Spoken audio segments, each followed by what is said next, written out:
Hello everyone! In today's tutorial, we're going to learn how to enable continuous shooting mode on your Nikon D7200.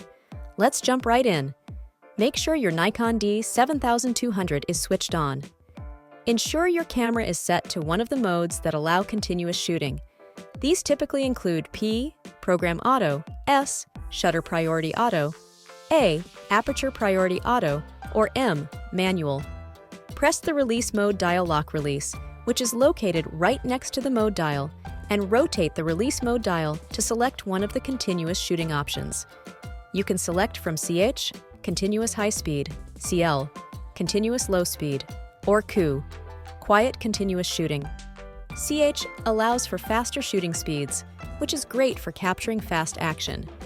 Opt for Continuous Autofocus mode to get as sharp photos as possible. Take a few test shots to see how the camera handles movement in continuous shooting mode. Adjust your settings as needed based on the results. And that's all there is to setting up continuous shooting mode on your Nikon D7200.